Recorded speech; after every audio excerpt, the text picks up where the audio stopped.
Welcome back. I'm going to narrate this as if you, the viewer, are doing the quest. So you wake up 100 years in the past, and the land seems pretty different back then, and you seem to be at the bottom of a well.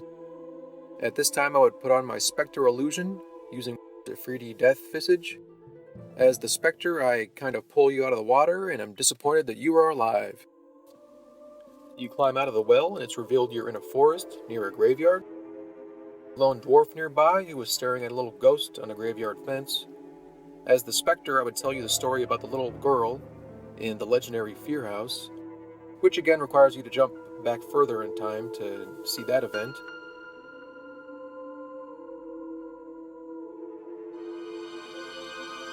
So to get to the house, you need to go through some underground tunnels.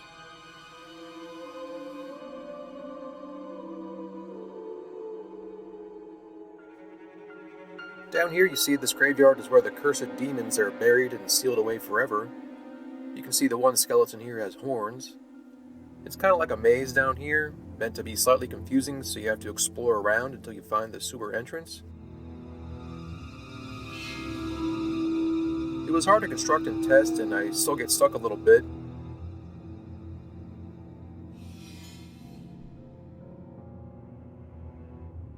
So to help out players, I would require them to have no levitation, and I would shrink them once to help them navigate. And here's the main sewer drain. This was quite a build. I tested the design out before using the augment pool to make pipes and falling water. Here's the concept test. I think working with a limited set of items in the housing system, I pulled it off pretty well. So you head down to the bottom of the drain and find a couple of paths. To the right is a tunnel that leads to the Fear House fountain.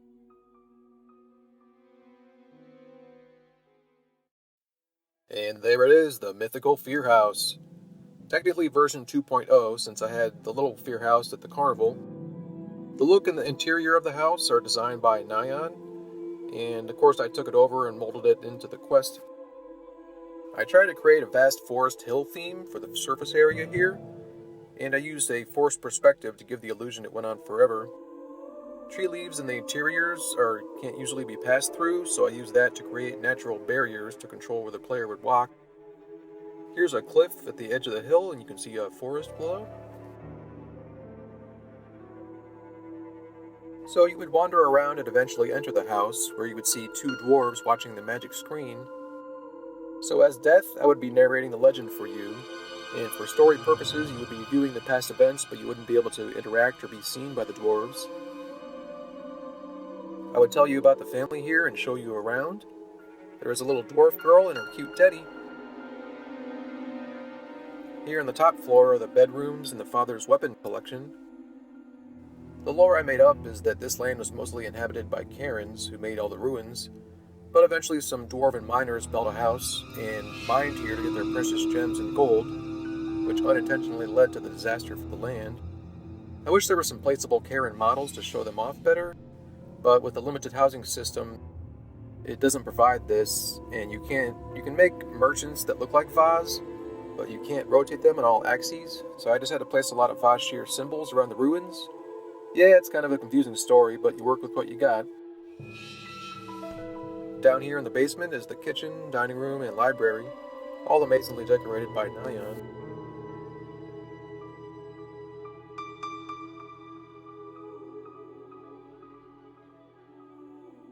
So let's get the action started. I made a lot of hotkeys to spam the lengthy narration of the story, and I painstakingly created lots of save states within the sets, using a process I call savemation. Here we have the dwarf family enjoying dinner, but there's a knock at the door. Who could it be?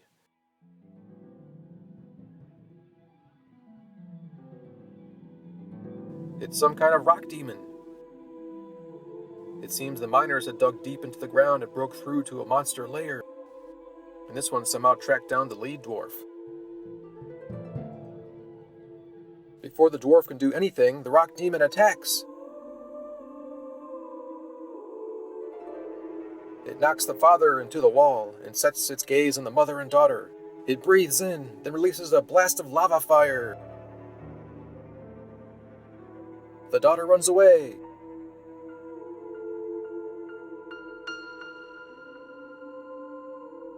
Here you can see blood splats near the corpses. Now at this point I try to get you involved, and even though you don't seem to be able to interact with the vision of the past, I offer you a suggestion as to whether she should run upstairs or downstairs. Then I split the storyline into 2 parts depending on your choice. For this time I'll pick the upstairs option. The rock demon crashes through the wall. The girl runs upstairs. She stops at her father's collection and recalls a tale that he told her about how he killed a rock demon and took its claw and made it into a hammer. Could this monster be related? It seems so, as the beast walks right up to the weapon and whimpers loudly. The girl thinks she has hidden herself well, but the demon bursts through the door with his new hammer and impales her on its claw. So maybe she went the wrong way? What if you had chosen for her to run downstairs? Let's see. Uh-oh, it looks like the monster grabbed the weapon here as well, and is still trying to locate the poor girl. Can she hide from it? Sadly, no. She is impaled no matter what you choose, but I wanted to give you the impression that maybe you could help her out. You can see the demon has gathered up all the bodies and it's heading towards the mines below the forest hill. So let's head back to the sewers and see if we can find the demon lair.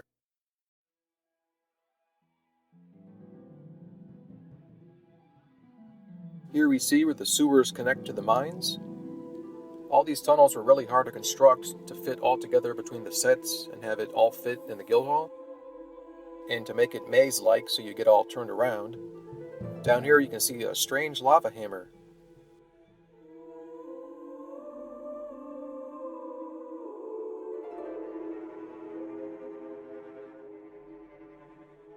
We go deeper under the earth until we come to the demon's lair. You can see the beast sitting on a lava vent enjoying his dwarf meal, family size.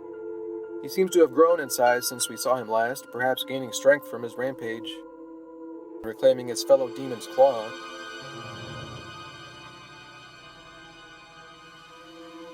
Here's another strange weapon. Maybe these weapons have something to do with the monster's power.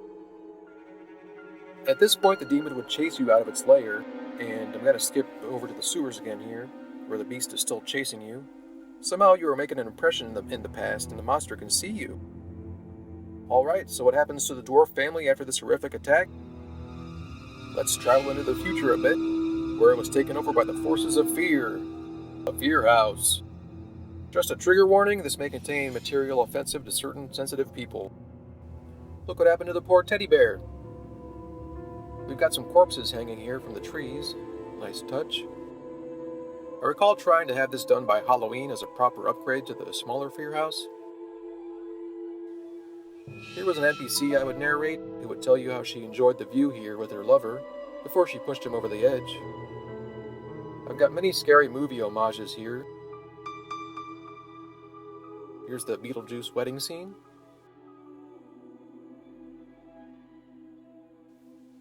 This is the magic screen that is now possessed by Kazakh.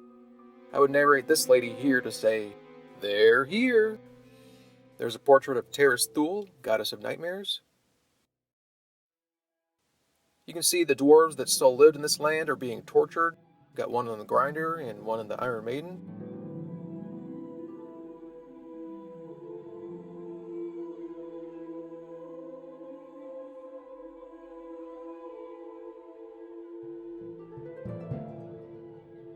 The lady on the bed there would say a line from The Exorcist.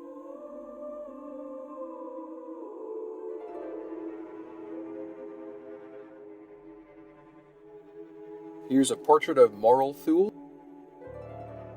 There's a parody of The Last Supper, but with Kazakh and his minions. The worshippers of Kazakh Thule felt the stain of evil and terror this house contained and took up residence. I added all the disciples and even the guy with a bag of coins under his hand, but I think I moved that bag to the museum.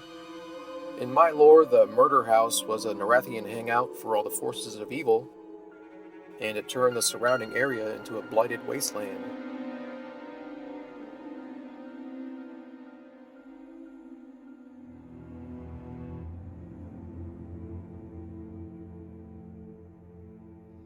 Over here's the Red Room from Twin Peaks. That's one of my favorite shows.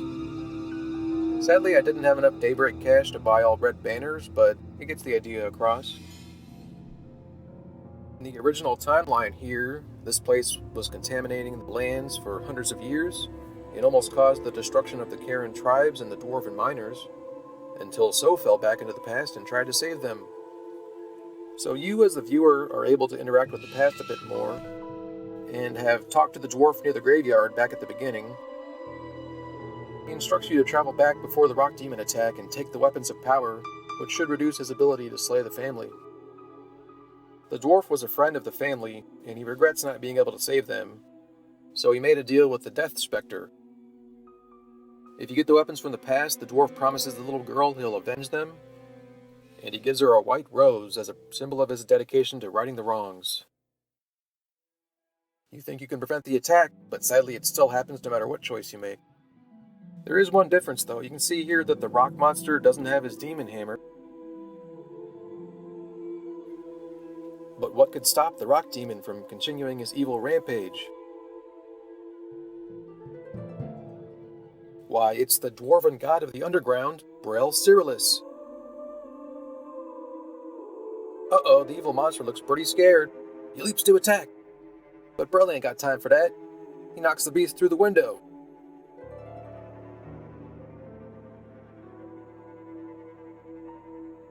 Did he kill him?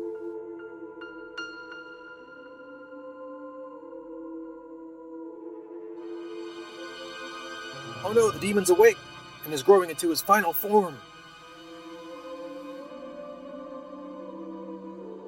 The rock monster was strong enough to knock Brel back. But Brel swings again. It's causing the fear house to destabilize.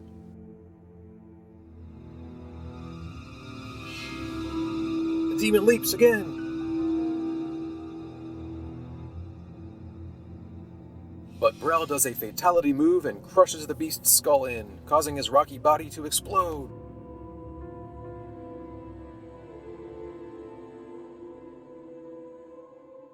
And because Brel is so cool, he turns and walks away from the house, collapsing behind him.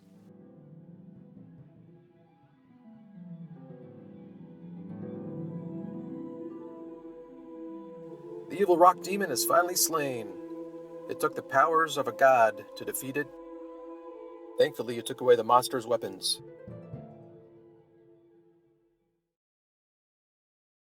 What is that? A glow from the pile of dwarf bodies? It looks like Brel has summoned their souls. He's going to take them to the afterlife, where all good dwarves go. The family friend shows up, amazed to see that the rock demon is defeated, and the house has been destroyed, preventing it from becoming the dreaded Fear House. So as the viewer, you play the same role as So originally did, jumping around in time and stopping the evil of the Fear House, in a deal made between the dwarf and Death. It seems Death has worked out a deal with Brel, but he needs his payment for such a contract. He comes up behind the dwarf and cuts his scythe through him.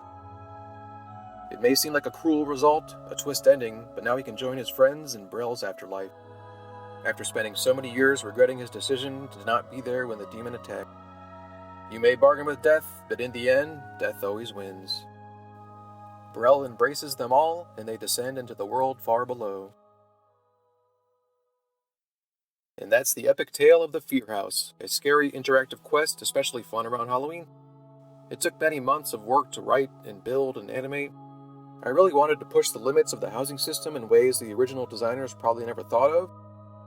I've given lots of friends tours where they did the quest, but I know many more wanted to see it in action. So I finally decided to get this all recorded and narrated. But eventually I'm going to have to stop paying rent, the hollows will fade away, and at least now I've got a permanent record for people to see it. Let's pull back the curtain and show what this place looked like when Nyan decorated it.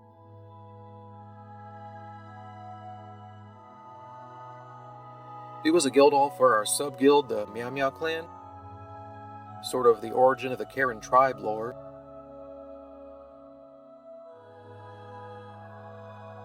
You can see bits and pieces of ideas I would incorporate into the Fear House.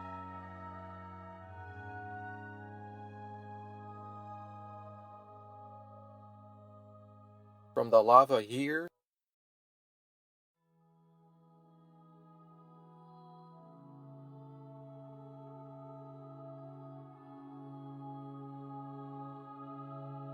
And to the sewers here. It really was complicated to fit all this in here and link all the sets seamlessly. I swore next time I tried this I would use the biggest guild hall, which I bought with real money for the now defunct Space House Museum.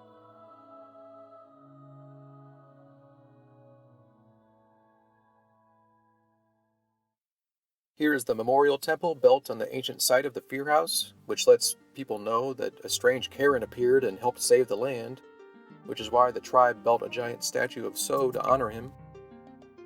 Well, that's it for the tour of Spruce Bridge Hollows. This Fear House was my magnum opus of housing.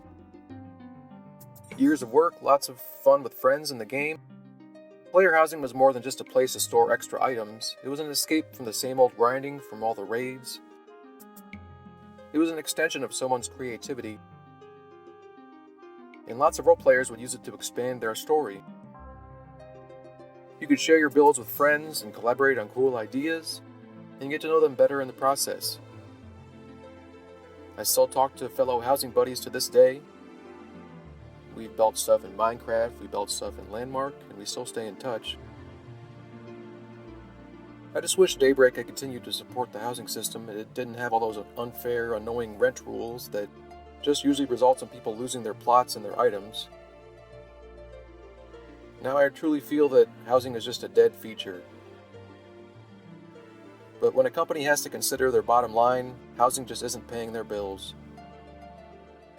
All my builder friends put lots of money into the Landmark game, and we saw how they shut that down too. I guess giving people a medium in which to be creative just isn't profitable. But I'm glad that they added it to the game so many years ago. After years of running the Wayfarer's Elite and kind of getting burnt out, housing helped me stay in the world of Norrath and find new things for my friends and I to do. We weren't that good at high-end raiding, but we sure did enjoy building and creating things. At this point, though, I guess I'm kind of done with EverQuest and housing. As a mostly solo player, and with no new housing updates, there just isn't much I can do anymore. It was a great game to play continuously for over a decade. Huge fantasy gaming world I could do creative role-playing in with other friends. And then the housing system to expand our ideas even further. I still log in once in a while to play missions with my wife and her friends. And I kinda have an EverQuest bucket list, but this game just really isn't a priority anymore. Times change, lives change. Now I spend my time helping my daughter level up her skills. I want to spend time working on a real-life housing plot.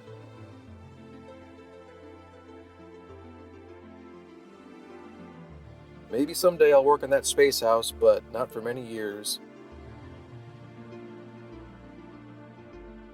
Thanks for coming along on the tour and listening to me complain about housing. I hope you all stay safe and healthy, and maybe someday I'll see you around Norrath. /goodbye.